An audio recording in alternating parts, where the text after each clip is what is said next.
right, today is the video for buttermilk pretzels. So I love a good soft pretzel. These are not your typical soft pretzels. They are more of a biscuit type of pretzel. We're not using yeast, we're using baking powder and baking soda. And we're cutting in our fat. Traditional pretzels are just flour, water, sugar, yeast, and we're not going to let them rise. So I don't have buttermilk. Not a lot of people regularly stock buttermilk, but you can make buttermilk. The instruction is just here. If you put 1 tablespoon of vinegar in 1 cup of milk, and then let it sit. So I have my tablespoon of vinegar, I have my milk. You put it in, you stir it up, and let it go for 5 minutes, and then you'll have buttermilk. Despite thinking buttermilk, ooh, I love butter. It's so creamy, it's so awesome. Not so much for buttermilk. Mostly used for baking. In fact, I'm pretty sure it's only used for baking, but I don't know. To each their own. So, with buttermilk, we are cutting in, so we need a pastry cutter. Something like this. You can just use forks to do that out. So, we have our flour, baking powder, baking soda. Now, there is the leavening activity that will teach you the differences between baking powder, baking soda. So you mix these all together. I'm just going to use my pastry cutter. Stir them in a bit. And so now we're using shortening. I have a 1/4 cup measured out here. And so when you are cutting in your fats, you want to make sure they're nice and cold because you want them to cut in and not smush in. So our goal here is to get little floured covered chunks of shortening cut throughout this. So you can see, like, the first couple times you got to sort of get them out of those, I don't even know what you call them. Spines? Tines? I don't know. You want to make sure there's just no big chunks left. You want them pea-sized. And that sort of gives the biscuits their traditional sort of flakiness. Okay, so I'm going to keep doing this and wait for the 5 minutes for my buttermilk to turn.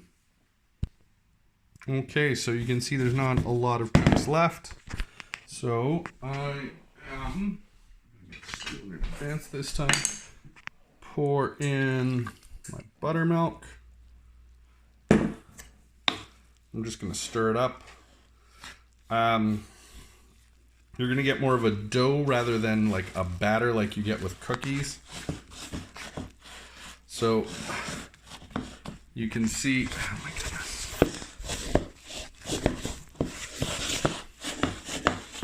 So you're only going to get so far with your spoon, and you're not going to want to use an electric mixer because you want those chunks of fat to stay chunky.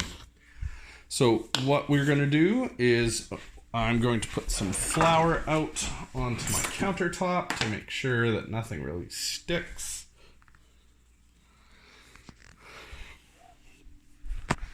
Then, no, I'm going to pause for this. All right, so I have this on the counter, and I'm going to want to knead it.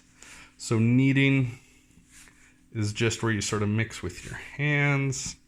It would help if I pay attention to what I'm videoing. So there we go. It's starting to go. So I'm going to pick it up, turn it, and sort of roll it flat with my palm.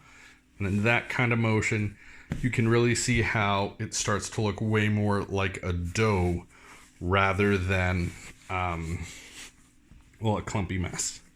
So because it's still a little sticky, I'm just going to get some of this flour, knead it in to incorporate it.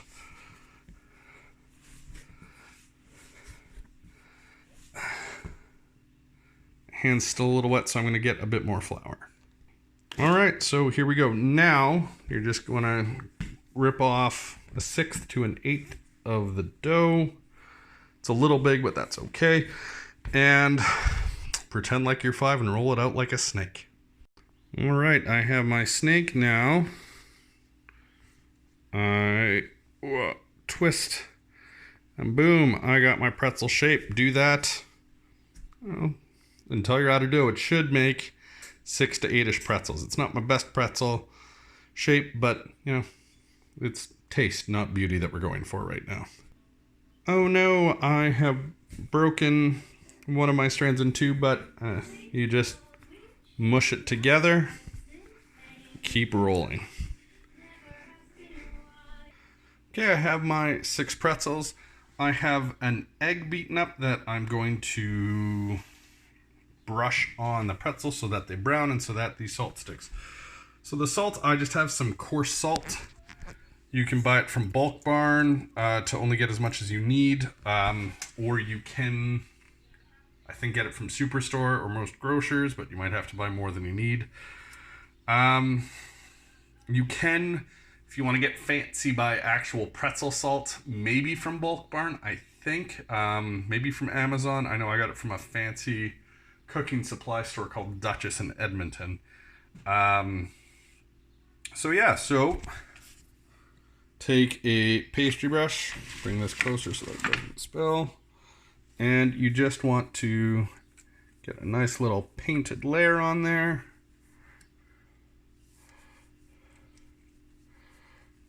You're just trying to get it a little sticky so that when you pinch the salt on, it sticks there.